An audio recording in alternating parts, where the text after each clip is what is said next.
यहाँ संगठन सर्वोपरि है, पार्टी बड़ी है, आना जाना ये तो लगा रहता है। पार्टी के हमारे जो कार्यकर्ता हैं नीचे स्तर पर लोग लगे हैं और ये छोटी मोटी कुछ घटनाएं घटती रहती है, लेकिन इससे बहुत फर्क नहीं पड़ना है। जो स्थिति इस पूरे प्रदेश में है, भारतीय जनता पार्टी के पक्ष में लोग हैं और निश्चित रूप से Bharatiya Janata party NDA alliance बहुत ही मजबूती के साथ चुनाव लड़ेगी और इंडी गठबंधन हारेगा।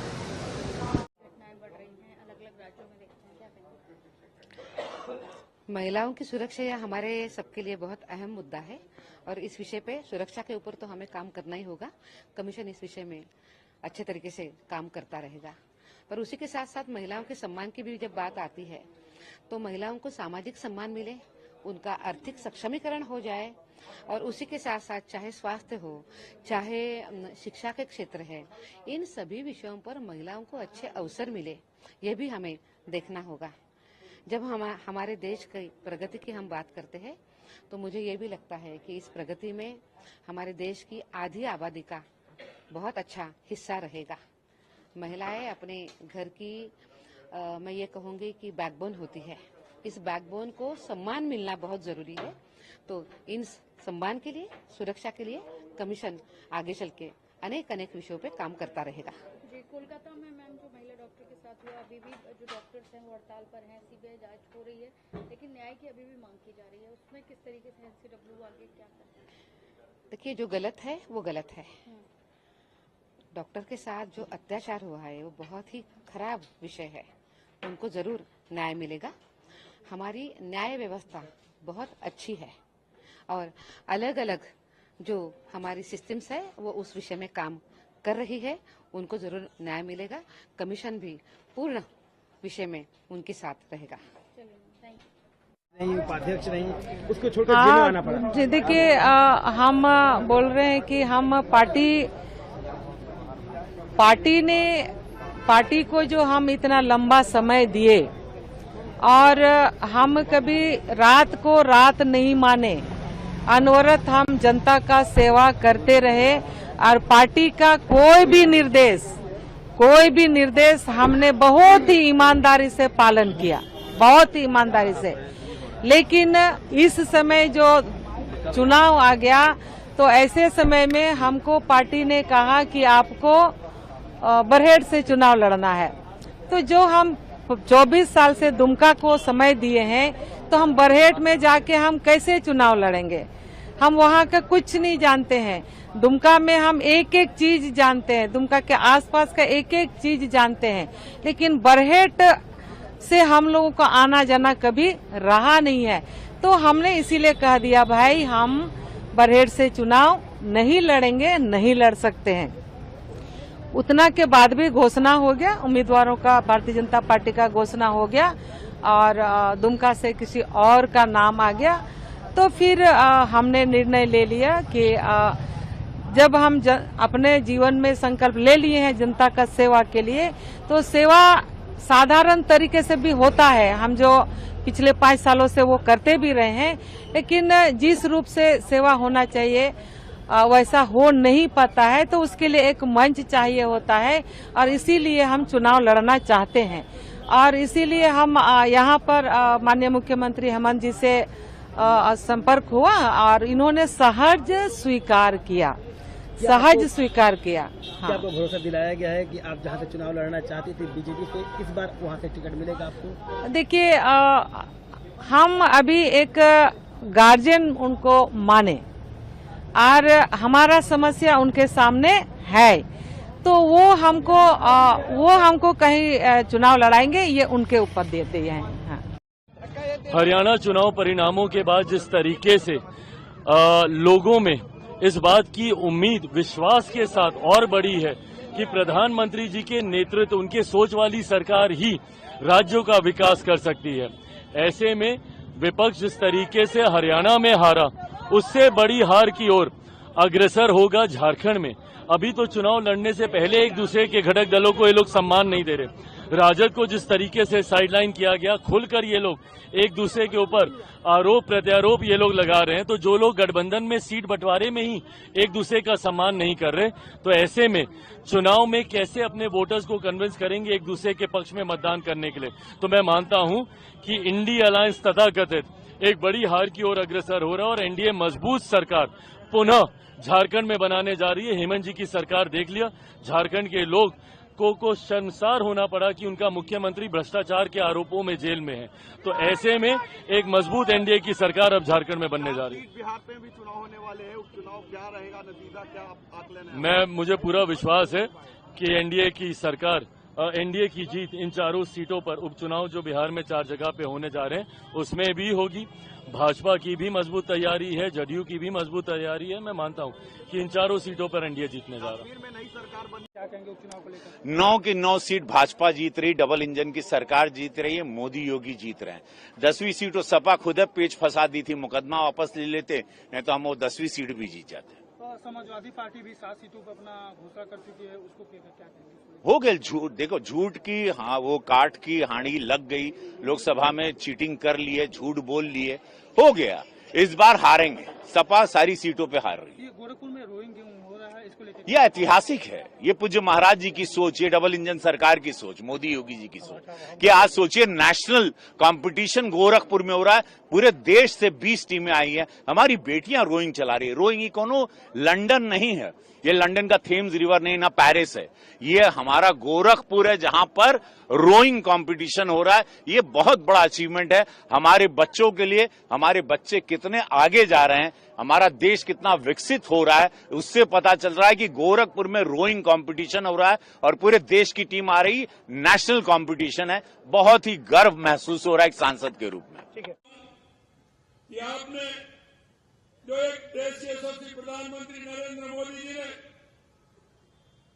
इसे जो प्रण लिया था, उस प्रण को आगे बढ़ाने का काम किया कि ना गंदगी करने देंगे, ना गंदगी करेंगे, और हम स्वच्छता के बाद वातावरण बनाते हुए देश के हर व्यक्ति को, हर नागरिक को स्वस्थ रखेंगे, मस्त रखेंगे।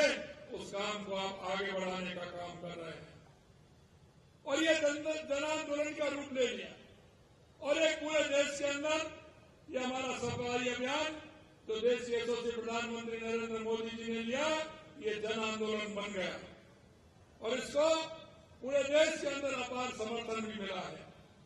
देश में स्वच्छता की संस्कृति के विकास के लिए हम सब देश के यशस्वी प्रधानमंत्री नरेंद्र मोदी जी के आभारी हैं।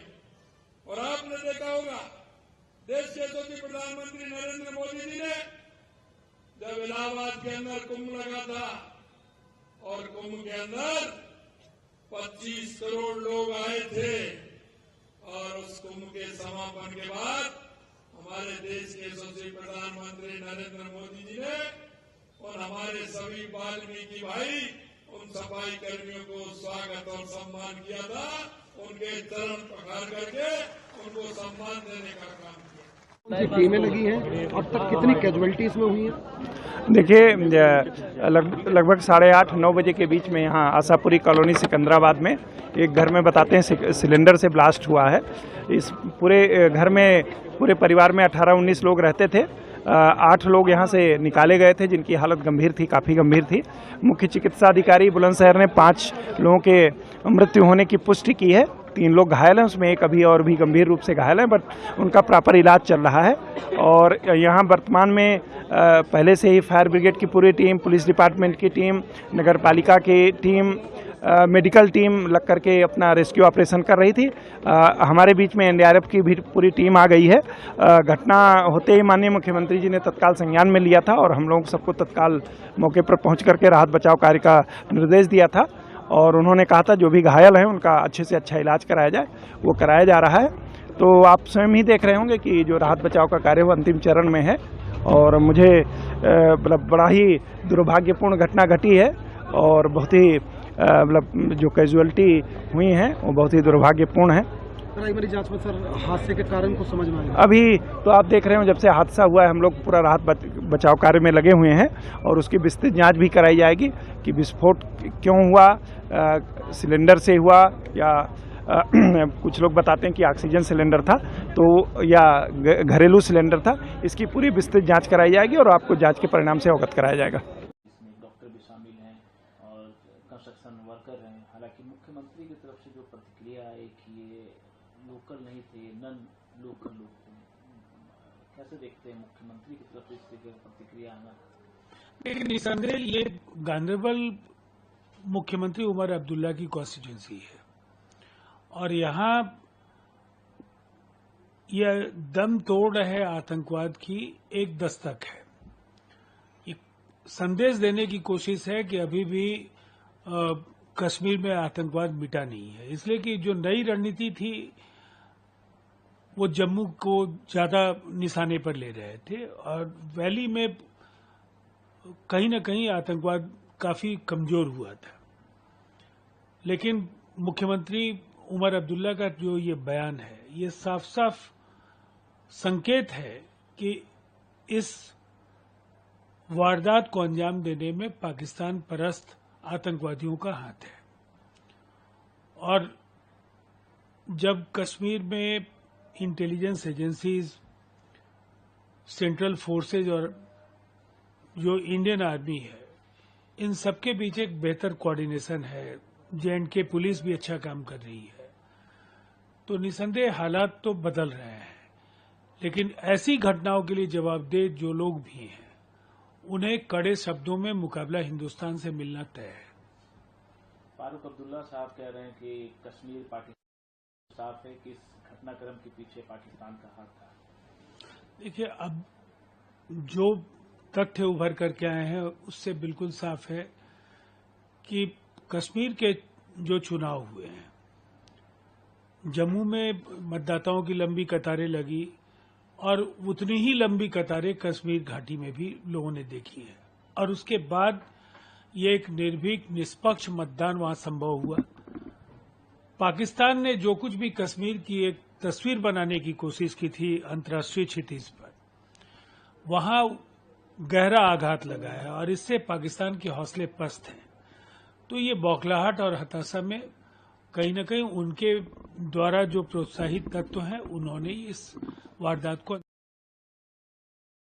लोग 2 के लोकार्पण के बाद जिस प्रकार से हमारे श्रद्धालुओं का आवागमन बढ़ा है, खास करके धार्मिक श्रद्धालुओं का एक नया लोक बना है और लगभग 5 करोड़ से ज्यादा धार्मिक यात्री हमारे उज्जैन आ रहे हैं। उज्जैन के सभी देवस्थानों के दर्शन के अलावा उज्जैन में बहुत सारी घटनाओं से, बहुत सारे कारण से लोग अपने आप को पूरे देश के और दुनिया के लोगों का आवागमन का फ्लो बढ़ा है। ऐसे में साधु संत भी बड़ी संख्या में अपना आश्रम बनाकर उज्जैन में रहते ही हैं, लेकिन अब उनके लिए भी आने वाले समय में हरिद्वार की तर्ज पर उज्जैन में एक पूरा धार्मिक पर्यटन को बढ़ावा देते देते साधु संतों के भी स्थायी आश्रम को उज्जैन में जगह दिलाने का, उनका अपना सभी प्रकार के साधु संतों के साथ उज्जैन की भी गरिमा गौरव बढ़े, इस दिशा में सरकार ने काम प्रारंभ किया है। और ये बात तो सही है कि उज्जैन की तो पहचान ही साधु संतों के साथ में है। हमारे संत, महंत, महामंडलेश्वर, शंकराचार्य, इनकी गौरव गरिमा उपस्थिति हजारों साल से उज्जैन की प्रतिष्ठा बढ़ाती आई है। ऐसे में स्वाभाविक रूप से हम सबका फर्ज बनता है, विकास के मामले में हमारी सरकार उज्जैन में साधु संतों के लिए परमानेंट एक तरह से धार्मिक नगरी का कुछ हिस्सा उनके लिए भी पूरा बनाया जाए। इसीलिए उज्जैन विकास प्राधिकरण के माध्यम से मध्य प्रदेश सरकार ने एक बड़ी योजना उज्जैन के लिए बनाई है, जिसके कारण से उज्जैन में हमारे 13 ही अखाड़ों के सभी महामंडलेश्वर, संत, महंत, अखाड़ा के प्रतिनिधि अगर भूमि चाहेंगे तो हम पर्याप्त भूमि उज्जैन में उपलब्ध कराएंगे और वो अपना आश्रम स्वयं बनाए। इसके लिए हम उस आवश्यक रूप से मूल इंफ्रास्ट्रक्चर पे काम कर रहे हैं, जैसे सड़क, पुल, नाली, बिजली और आवागमन के सभी मार्ग उज्जैन से जाने आने वाले 4 लेन, आवश्यकता पड़ेगी तो 6 लेन और इस प्रकार की सुविधा जुटा रहे हैं जिसके कारण से धार्मिक पर्यटन के लिए उनके साथ में आने वाले भक्तों को भी कोई कष्ट नहीं हो। और योजना भी इतनी अच्छी प्रकार से बनाई गई है कि 1 हेक्टेयर की भूमि में केवल 25% स्थायी निर्माण वो कर सकेंगे, बाकी हमारा 1/3 हिस्सा खाली रहेगा जिसमें वो पार्किंग वगैरह की व्यवस्था पर्याप्त रूप से की जा सके। हम उम्मीद कर रहे हैं कि जैसा हरिद्वार में जब कुंभ मेला का आयोजन होता है तो वहां अधिकांश साधु संत महामंडलेश्वर अपने अपने आश्रमों से उस पूरे कुंभ में अपनी उपस्थिति दर्ज कराते हैं या सभी गतिविधियों को संचालित करते हैं। आज हमारे यहाँ 2028 में सिंहस्थ होने वाला है, तो स्वाभाविक रूप से हमने अपने बाकी निर्माण कार्य चालू किए हैं, लेकिन हम भूमि उपलब्ध करा करके स्थायी निर्माण की परमिशन जिला प्रशासन के माध्यम से इसी योजना से चालू करा रहे हैं ताकि साधु संत भी अपने आश्रमों का विस्तार कर सके, विकास कर सके। स्थायी रूप से वो उज्जैन में भी अपने आश्रमों की एक तरह से जगह नियत करते हुए अपना गतिविधि प्रारंभ करें। मैं उम्मीद करता हूं कि ये योजना के माध्यम से उज्जैन की गरिमा और बढ़ेगी। किस तरीके से तैयार है? जिला प्रशासन और सब आरओ पूरी तरह तैयार हो चुके हैं। आज के पेपर में सब नोटिफिकेशन आ गया है। आज से मतदान नॉमिनेशन की प्रक्रिया शुरू हो गई है जो कि 29 तक चलेगी, 29 तारीख तक। उसके बाद 30 को इन नॉमिनेशन फॉर्म की छाननी की जाएगी और 4 तारीख तक विड्रॉल की प्रोसेस चलेगी। और ये सब होने के बाद जब बैलेट पेपर छपाई होगा और 20 तारीख को बुधवार को सुबह 7 बजे से 6 बजे तक वोटिंग चलेगी। पूरी तरह तैयारी हो चुकी है। पूरे नॉमिनेशन के केंद्र, स्ट्रांग रूम्स, ईवीएम, आचार संहिता का जो इन्फोर्समेंट करना है उसके लिए सब अधिकारी कर्मचारी, एसएसटी, एफएसटी, सी विजिल की टीम, फेक नैरेटिव और सोशल मीडिया पे ध्यान रखने के लिए हमारी सोशल मीडिया टीम भी तैयार है, जिसमें कि हमने साइबर सेल से जो एसपी ऑफिस और सीपी ऑफिस के जो साइबर एक्सपर्ट है उनको भी उसमें लिया है ताकि कोई भी एंटी सोशल एलिमेंट्स गलत अफवाह फैलाने ना पाए। इसलिए हमने ऑलरेडी हमारी तगड़ी नज़र सोशल मीडिया पे भी रहेगी। और कुछ भी मेरे 2 विनंती है, एक तो पॉलिटिकल पार्टी से और जो टेंटेटिव कैंडिडेट से उनसे एक रिक्वेस्ट है कि अगर कुछ भी उनको अड़चन आती है, कुछ शंका रहती है तो खुद से कार्रवाई ना करते हुए कलेक्टर ऑफिस या फिर आरओ से पूछ के ही कार्रवाई करें। नहीं तो अननेसेसरी कुछ गलती होगी तो फिर एफआईआर करना, एक्शन लेने की नौबत डिस्ट्रिक्ट एडमिनिस्ट्रेशन पे ना आए। इसलिए मेरी विनंती है कि उन्होंने डिस्ट्रिक्ट एडमिनिस्ट्रेशन से गाइडेंस लेके ही काम करना चाहिए। दूसरा, सभी मतदाताओं से मेरी एक विनंती है कि आने वाले 20 तारीख को, इस बार 20 तारीख बुधवार है, वीकडे है, तो मुझे लगता है कि सभी ने बड़े पैमाने पे घर से बाहर आके वोटिंग करके और जो डिस्ट्रिक्ट एडमिनिस्ट्रेशन का मिशन डिस्टिंक्शन जो कि मिनिमम 70% वोटिंग करने का जो हमने चैलेंज लिया है उसको आपके सहकार्य से, नागपुर के मतदाताओं के सहकार्य से हम निश्चित ही पूरा करेंगे, ऐसी मैं भावना रख। सामने आए हैं, सरकार ने क्या दिशा निर्देश हैं और क्या अपडेट है? देखिए, कैथल जिले की बात करें तो 123 मामले अभी तक आए हैं जिसमें हमने 63 पे फाइन किया है 1,57,500 रुपये। और इसके अलावा अभी तक 22 FIR हुई हैं। और जहां तक दिशा निर्देश की बात है तो सरकार द्वारा ये दिशा निर्देश है जो पराली जलाएगा उसमें उसकी मेरी फसल मेरा ब्यौरा पोर्टल पे रेड एंट्री होगी, तो हमने वो 50 एंट्री अब तक कर दी हैं और वो 2 सीजन तक अपनी फसल को नहीं बेच पाएगा। ये तो पुलिस विभाग ही बता पाएगा। और इसके अलावा जो हमारा पूरा प्रशासन और हमारी पूरी एग्रीकल्चर की टीम वो गांव-गांव में जाके फार्मर को अवेयर कर रही है। ब्लॉक लेवल की टीम है वो भी फ्लैग मार्च कर रही है और किसानों को हम समझा रहे हैं कि पराली ना जलाएं। अपील क्या है? किसानों से यही अपील है कि पराली ना जलाएं क्योंकि इससे वातावरण प्रदूषित होता है और अपने खेत में मिलाएं और गांठे बना के और उससे जो किसान भाई हैं लाभ कमा सकते हैं वो कमाएं। ये जो भारतीय जनता पार्टी ने दिवाली के पहले सैकड़ों लोगों के घर बार उजाड़े हैं, नौकरियां छीनी हैं, ये दिवाली के पहले का किया गया पाप है भारतीय जनता पार्टी द्वारा। भारतीय जनता पार्टी भाषण देती है, मैनिफेस्टो बनाती है तो नौकरियां देने की बात करती है, लेकिन 30-30 साल से कॉन्ट्रैक्ट पर काम कर रहे लोगों को इस तरह से हटाना भारतीय जनता पार्टी को उनके अपने चरित्र को शोभा देता होगा, लेकिन दिवाली के पहले इतने सारे लोगों की नौकरी छीन लेना बेहद शर्मनाक है और अमानवीय है। ये घटना अपने आप में इस बात को बताती है कि भारतीय जनता पार्टी नौकरियों के खिलाफ है। सरकार में नौकरियां देने के, सरकार में जो लोग नौकरियां कर रहे हैं उनको नौकरियों से निकालने के पक्ष में रहती है, लोगों को रोजगार देती नहीं है, जो लगे हुए हैं उनकी नौकरियां छीन रही है। ये सारे लोग बड़ा शानदार काम कर रहे थे। ये सारे लोग वो लोग हैं जो किसी न किसी रूप में लोगों की मदद कर रहे थे, महिलाओं की मदद कर रहे थे, और आज से नहीं 30-30 साल से काम कर रहे थे। इनको कितनी खुशी, और क्योंकि बीजेपी कह रही है कि लक्षद्वीप में 99% मुसलमान है तो कांग्रेस को वहां भी चला जाए। देखो, इस तरह की बात, भाजपा हमेशा अपनी हारी हुई बाजी को ऐसे कम्युनल ढंग से कर देते हैं। ये भाजपा का पुराना तरीका है।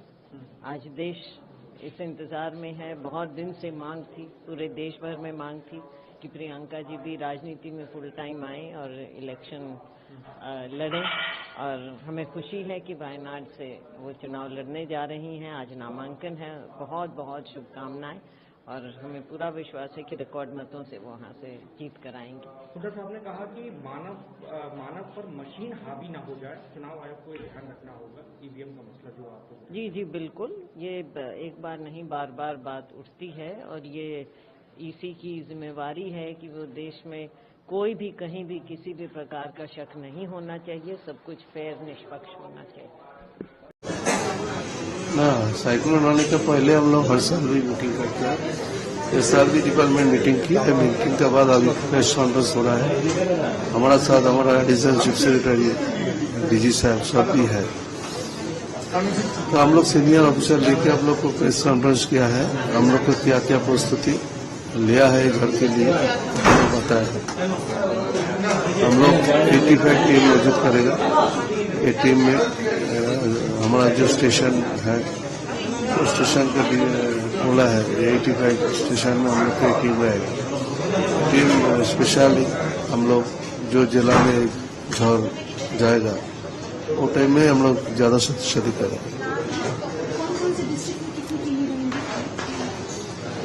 हम लोग बोला है जो मेरा दक्षिण कोलकाता 11 टीम रखेगा, उत्तर कोलकाता 8 टीम रखेगा, दक्षिण 24 परगना 12 टीम, उत्तर 24 परगना 24 टीम, हावड़ा 6 टीम, हुगली 13, पश्चिम मिदनापुर 4, पूर्व Medinipur 5, total 85 team with equipment सब रेडी करेगा। है मेरा कंट्रोल रूम रहेगा। मेरा जो डायरेक्टर फायर सर्विस है कंट्रोल रूम, उनका नंबर आपको 101, उनका नंबर 2 नंबर आपको दे देंगे 22521165, 22526165।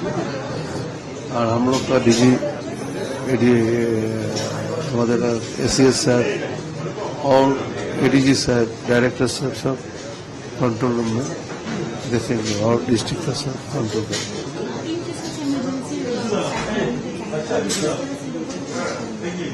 किस तरह का पूछेंगे, कुछ प्रॉब्लम होगा तो हमारा मैसेज आ ही जाएगा, तो हम लोग का काम करेंगे। શું કર્યું તમે અભ્યાસ વર્ગની અંદર? ઘણું બધું ડિટેલ કામ કર્યું છે। લેજિસ્લેટિવ ડ્રાફ્ટિંગ મારા માટે તો કમ से कम ખૂબ રસનો વિષય છે, અને હું માનું છું કે લેજિસ્લેટિવ ડ્રાફ્ટિંગ કાયદાના રાજ્યનું મૂળ છે। લેજિસ્લેટિવ ડ્રાફ્ટિંગની કલા લુપ્ત થાય તો ના કેવળ લોકશાહીનું નુકસાન થાય, ના કેવળ રાજ્ય અને દેશનું નુકસાન થાય, દેશની કરોડોની જનતાનું નુકસાન થાય। કાયદો બનતી વખતે કાયદો બનવાની પ્રક્રિયા સમજ્યા વગર જો કાયદાનું ડ્રાફ્ટિંગ કરીએ તો કાયદો ક્યારેય પોતાના ઉદ્દેશોને સિદ્ધ ના કરી શકે। આપણે મલ્ટી પાર્ટી ડેમોક્રેટિક સિસ્ટમ સ્વીકારી, बहुपक्षीय संसदीय लोकशाही प्रणालिकाने भारते स्वीकारी, एनी अंदर कायदा बनावानी वातने अनेक नियमोथी बांधीने एक प्रक्रिया निश्चित करी।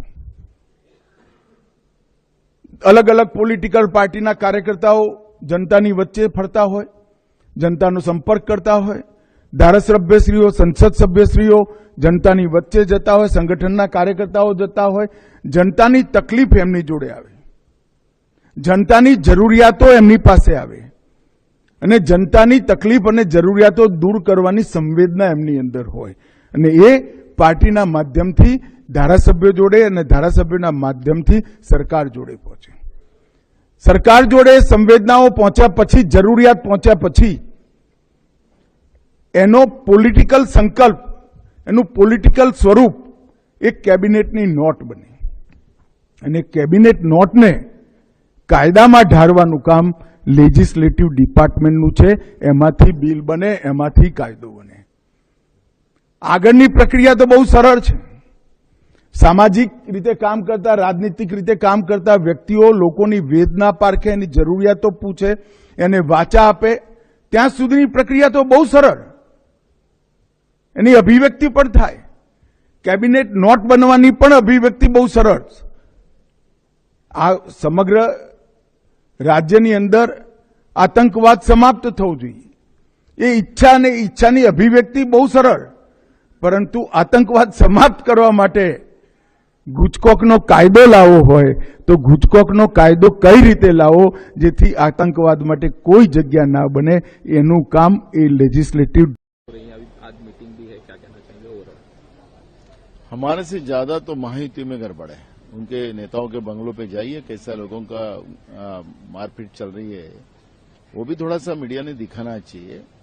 सीट शेयरिंग में प्रॉब्लम होता ही है, कार्यकर्ताओं का प्रेशर होता है, सब चीजों का प्रेशर होता है. नेताओं को लगता है कि नहीं भाई कार्यकर्ताओं के सम्मान के लिए वो सीट लेना चाहिए. तो ये हमारा जो इश्यू है वो आजकल में क्लोज होगा. हमने बाला साहब थोराट जी को कल हमने ही बताया कि आप शरद पवार जी से और उद्धव जी से मिलके क्या बात है वो करके आइए. तो अभी उनके साथ भी मेरा मीटिंग है और मुझे लगता है कि आज और उसके बाद में हमारा महाविकास आघाड़ी का सीट शेयरिंग का भी मीटिंग है. 25-30 जगहों का प्रॉब्लम है, सॉल्व हो जाएगा. किस तरह से नाराजगी, उद्धव जी जिस तरह से नाराज हैं? कभी कोई नाराजगी नहीं है, नाराजगी किसी की नहीं है. सीट शेयरिंग में इस तरह का होते ही रहता है. और आज मीटिंग आपकी किन के साथ होने वाली? बाला साहब थोराट या बाकी और? महाविकास आघाड़ी का भी होगा. अभी थोराट साहब को हमने जो भेजा था, क्या उन लोगों ने मैसेज लाया, उसका मीटिंग एक होगा हमारा. बाद में सीट शेयरिंग का. बाद में ये बातें भी आई कि कुछ बीजेपी के नेता मिले हैं उद्धव जी को और ये सब चीजें. बहुत सारा अभी तो पोला बहुत फूटने वाला है. जरा पोला फूटने वाला है. अभी खेल शुरू हुआ है. बीजेपी ने खेल रखा था और बीजेपी का कैसा खेल टूटता है आप देखिए आ गया. तो संजय राउत का कहना है कि 210 सीटों पे बात क्लियर हो गई है, लेकिन बाकी मतभेद है. क्या मैंने कहा अभी हो जाएगा. आज हम लोग बैठ रहे हैं, आज डिसीजन होगा.